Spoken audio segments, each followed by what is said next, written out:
this high that you get from this, I'm better than that, and just feeling like that engagement with him, that encounter with him, was far beyond anything that I had tried to satisfy myself with before. And I remember that, and I still believe that I carry that I want to surrender my life to the King of Kings. I weekly in worship at the church say, I throw my crown at your feet.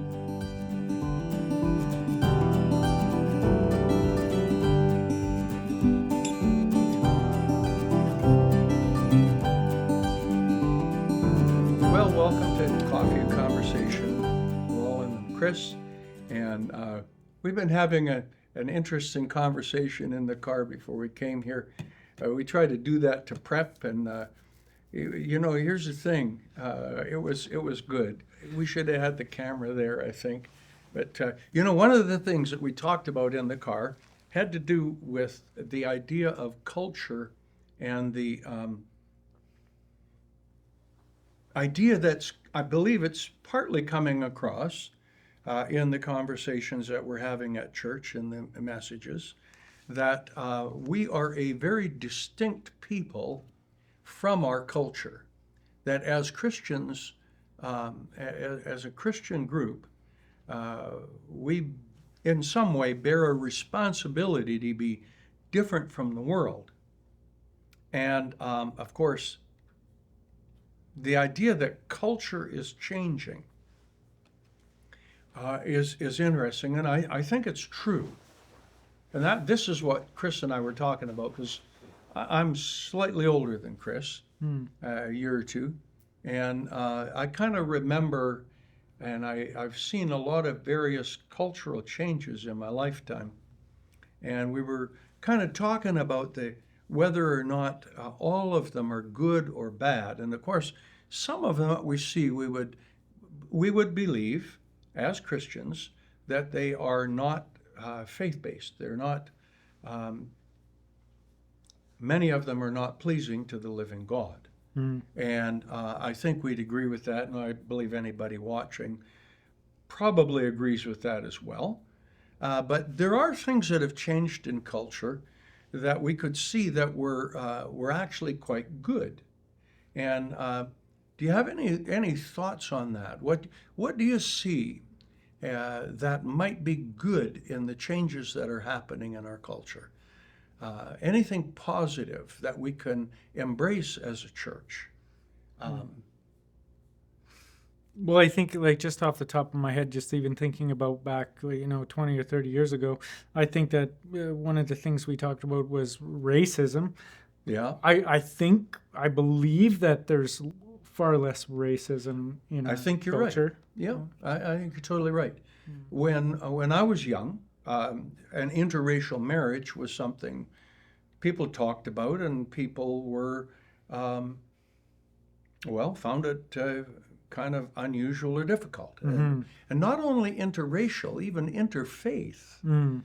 You couldn't marry as a Protestant. You'd never want to marry, for instance, a Catholic. And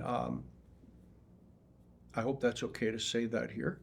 But, it's just that idea, and that's changed, where we can recognize not just race, but we recognize other people, and we see positive things there.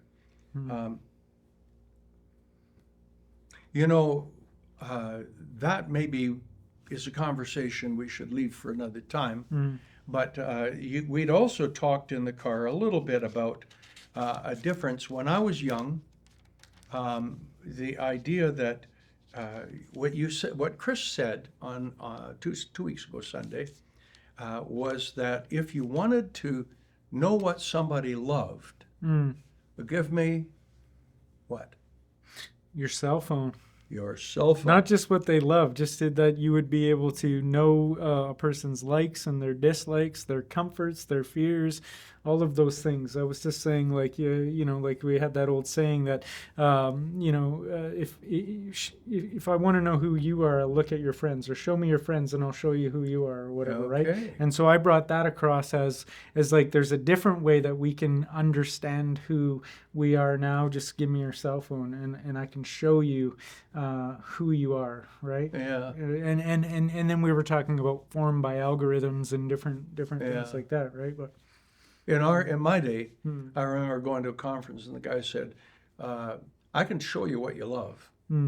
He says, matter of fact, you wrote the book on it. And he says, it's called a checkbook. Because where your money is, that's where your heart is. Yeah, right. And of course, like we were discussing, that's all on your phone these days. People actually do banking on a phone.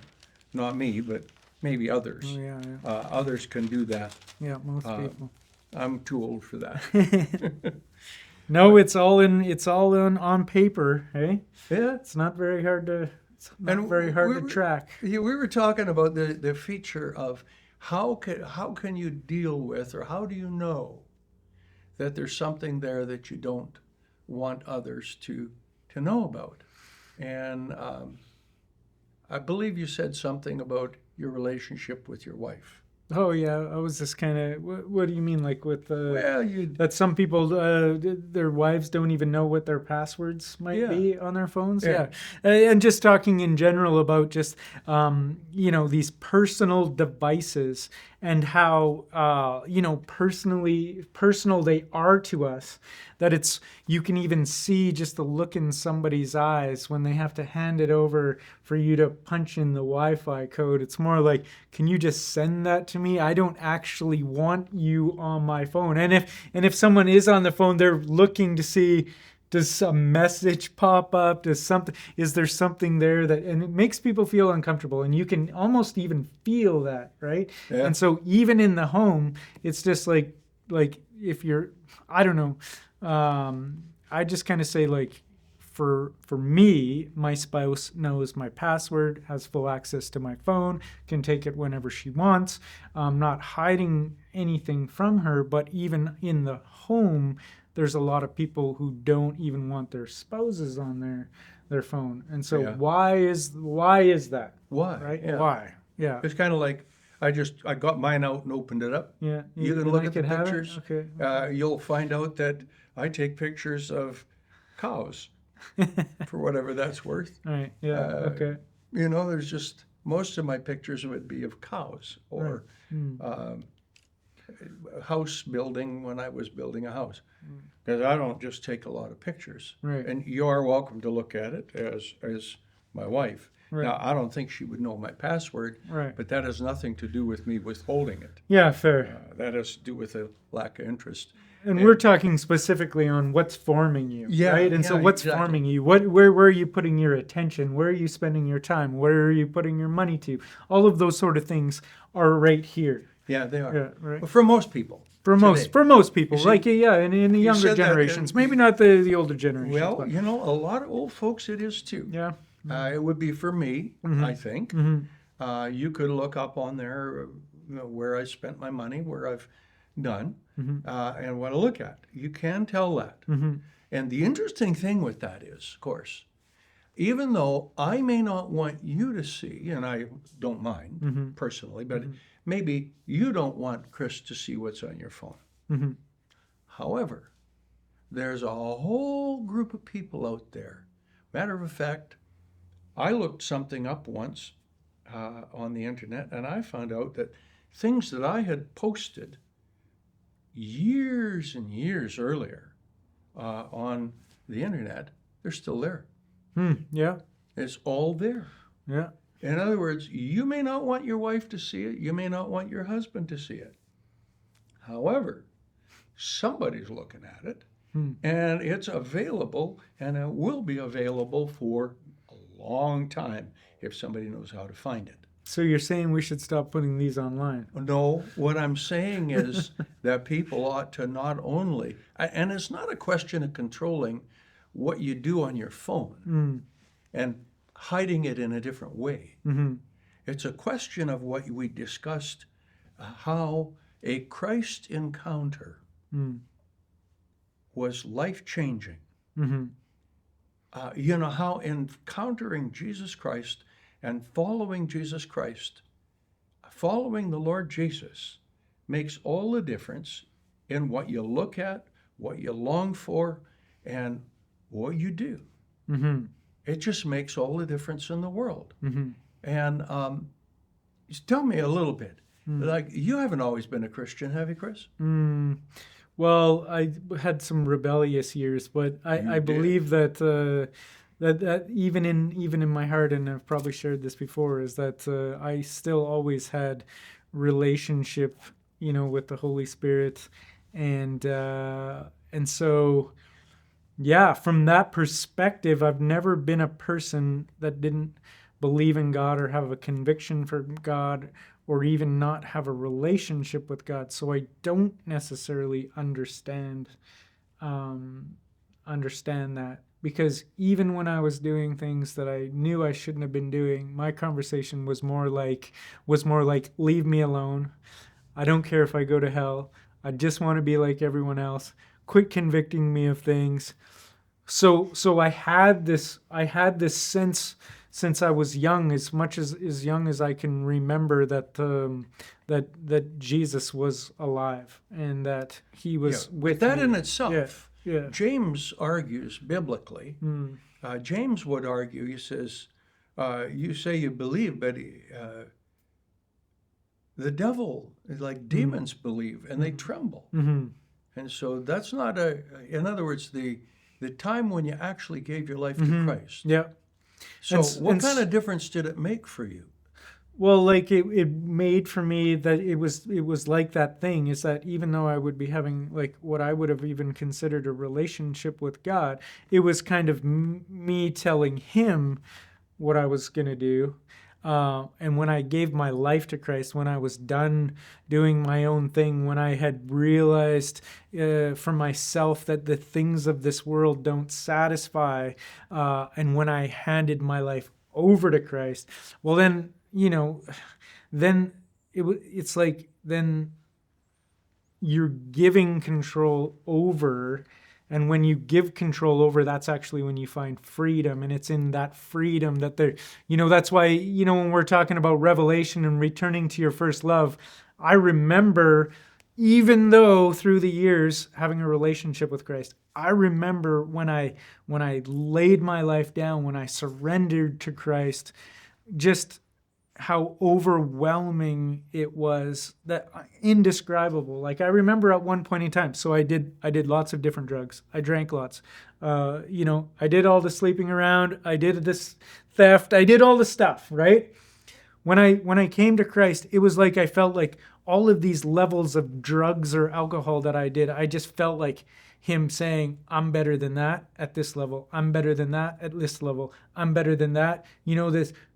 This high that you get from this, I'm better than that. And just feeling like that engagement with him, that encounter with him, was far beyond anything that I had tried to satisfy myself with before. And I remember that, and I still believe that I carry that I want to surrender my life to the King of Kings. I weekly in worship at the church say, I throw my crown at your feet. You are Lord. You are Savior. I'm so glad. Yeah.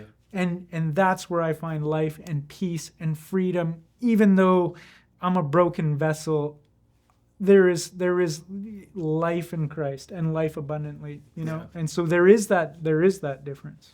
There's a big difference, isn't there? Mm-hmm. I know for me there was. I remember at a point, well, I'm not going to describe things that I did, but I was going to, but I'm not going to. The idea that I always believed that he was king. I believed he was coming again. I believed that he was Lord. But I didn't want him for mine. Right. And at one point when I came under conviction, I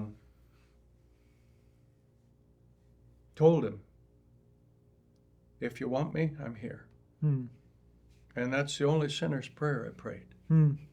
And it turned out he was looking for me. And he did want me. And I told him at the same time, I said, I'm not going to tell anybody until I'm sure that you actually accepted me. Hmm. And then I'll tell everybody. Mm-hmm. And so I went through my life that week, and I found several things that had changed. Number one, when I was walking down, I have 3 brothers and myself. There's 3 brothers and 3 sisters, and me in the middle.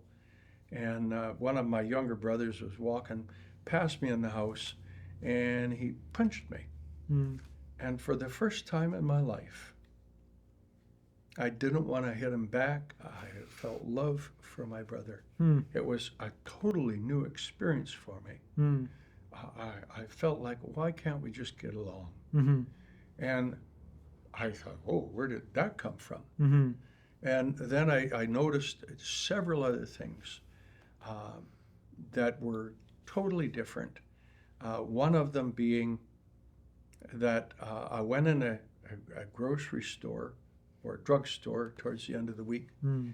And on the way out, I said a word that most people wouldn't even think is a bad word. It's kind of more like trucker language, if that's fair to truckers, Mm-hmm. as if truckers do that Mm-hmm. necessarily. Sailors, eh? Yeah, sailors or politicians, maybe. Swear like a sailor. Yeah. Anyway, I said this kind of borderline word, and I realized that I hadn't been swearing all week. Mm. And I thought, whoa, I am different. Mm. There were several other things that week too, but those 2 were quite significant to me, that he just took away certain of the things that I did wrong, and he put in positive emotion in me. And so then since then I've told everybody all the time. Mm-hmm. Talk too much sometimes. So an encounter with Christ is what changed. I believe it changed you. Yep. I believe it changed me. And I believe it'll change whoever's watching. Mm. And I'll tell you what, if you think and listen, I gave my life to Christ years ago, and I'm still struggling with this. Listen, you still need an encounter with him. Mm-hmm. You need a fresh encounter. You need an encounter over that issue. Mm-hmm. And I believe that he'll meet you in it.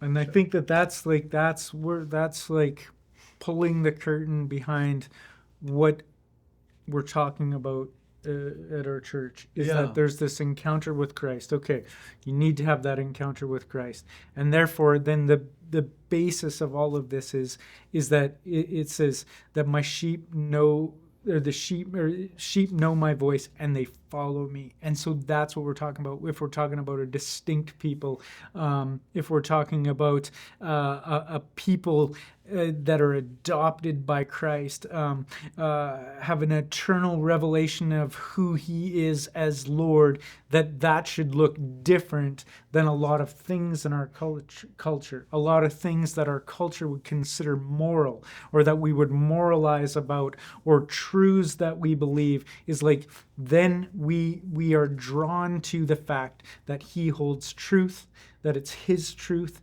and that we obey it, whether we even mentally agree with it at the time. But it's written on our hearts, and it's written on our hearts that he is Lord, and that his truths are the truths, and he places his spirit in us. And that's the whole thing that, we're trying to get at, is to say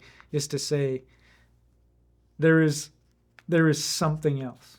Yeah. Than what. Something better. There's something better. Yeah. Not just even something else. Yeah. That there is a truth that is even being hidden from us. Yeah. And there's a truth being hidden from us and from our culture and from other cultures. And that is the strategy of the enemy, is to hide the truth that Jesus is Lord because of the benefit that it has for us. Yeah. And so those are the things that we're just slowly addressing and looking at and confronting and trying to do it in a way that's biblical and led by the Spirit. So a lot of things you'll hear me say that it's the Word and the Spirit. It's not one or the other. We can know the Word, and we can hear things from the Spirit, but those two things are powerful, and those things are transforming, and that's what examines our hearts and our minds. That's what transforms us. That's what we're kind of talking about with all of this stuff. Yeah. Of course, the Word without the Spirit makes you a Pharisee.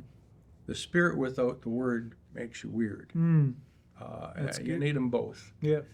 You need the presence and the power of God involved in the situation as well. Now, one of the things that I completely agree with what you said here, we build on what others have done. And it struck me that often churches are woefully negligent on teaching their however you want to say it, church history, where we came from. We're kind of negligent on it. I remember one week you did that, talked about a variety of reformers and whatnot, but it's just an interesting concept. Are there resources that you can think of where people can, in fact, begin studying, looking at, considering people who've gone before us? How would you do that? Well, like, of course, like, just for my generation, it's like we have information at our fingertips. Like, we can draw information easier than any generation has ever drawn it. So once again, it's just like one of the questions I would ask is that how are you spending your time? Are you concerned at all about where your faith comes from and how it got to you and how truth has been preserved? And so it's not actually a difficult thing to do. You could find way more information than what you could even consume. I don't think that that's the problem. I think it's, do we want to know?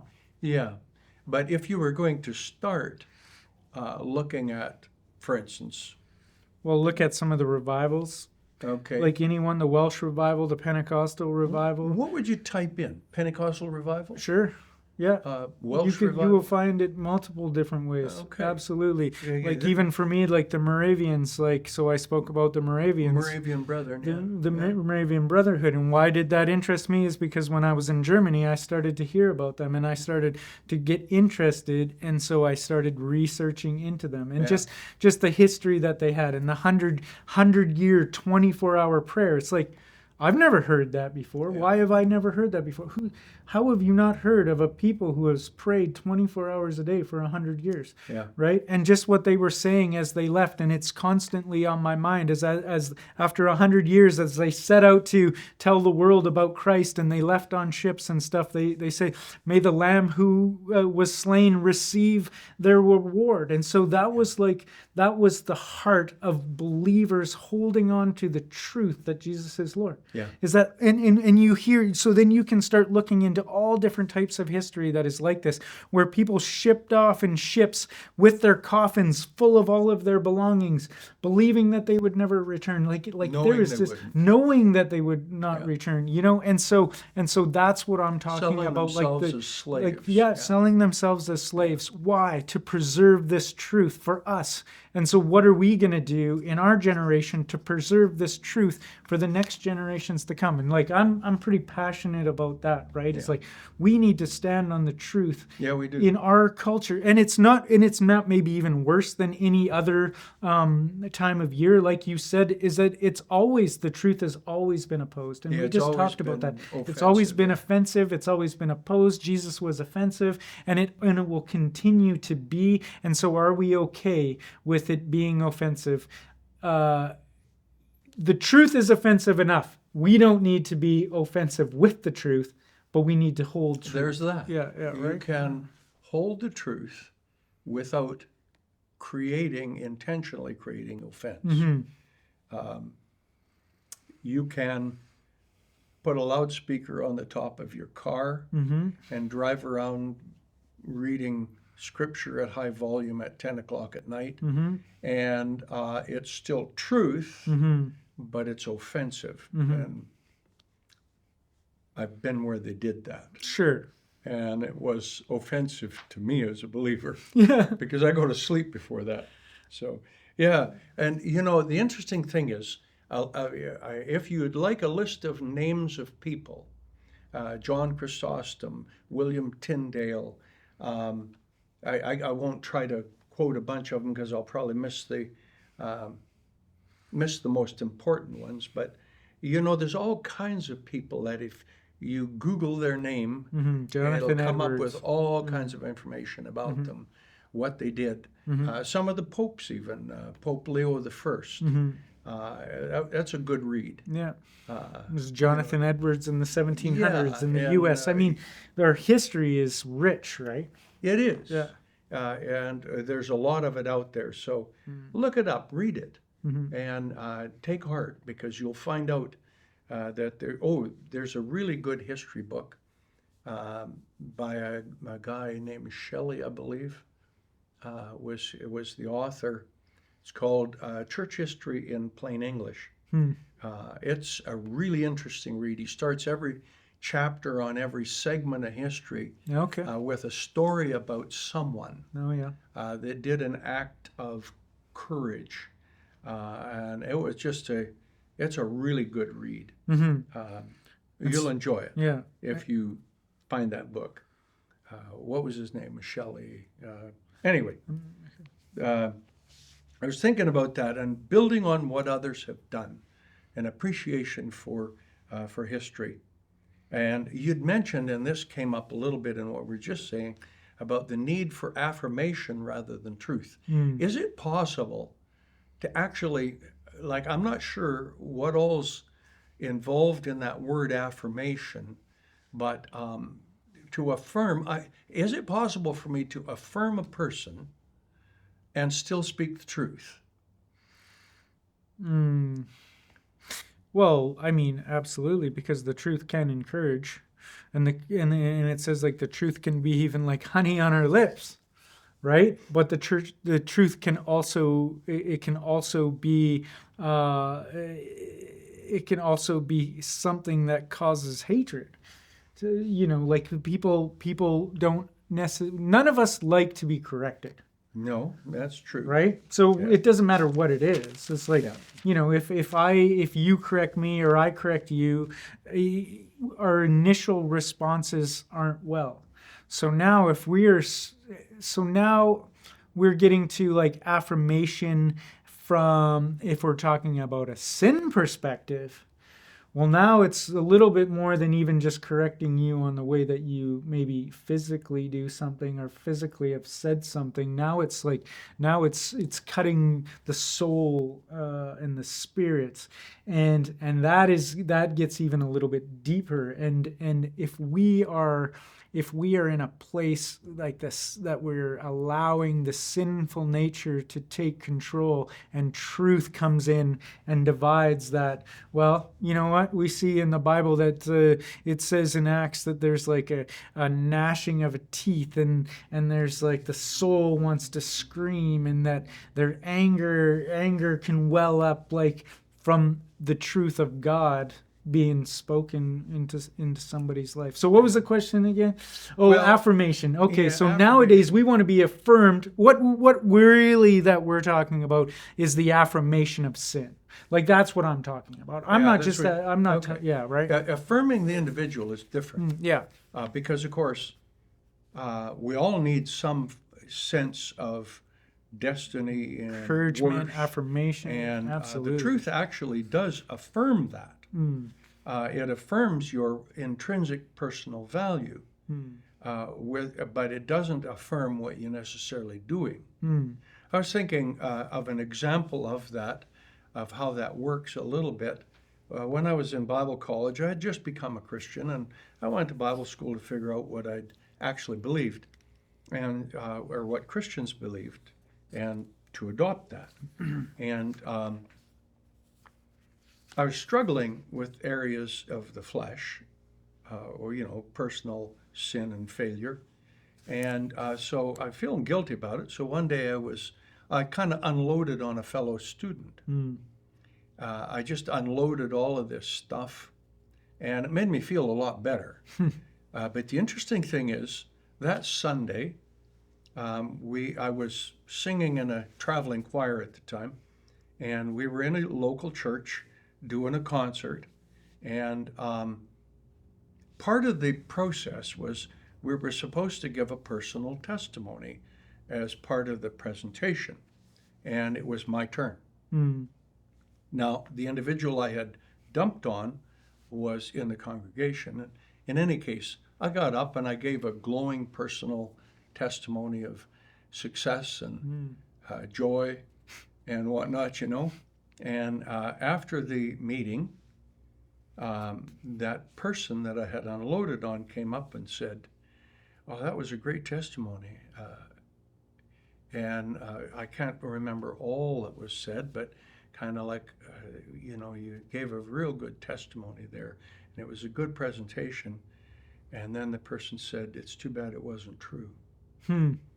And big tears rolled down their face. And it made all the difference, the knowledge that the person speaking the truth to me actually cared, that it mattered. And I think that that's a problem that we've had. Sometimes we're more interested in the truth than we are the person we're giving it to. That's really good, yeah. And if we can do it with a tear in our eye, it says, "I honestly care what happens to you here." If we can do that. Yeah. How much time have we got here? Have we got a couple more minutes or not? Maybe one or two. Just one or two?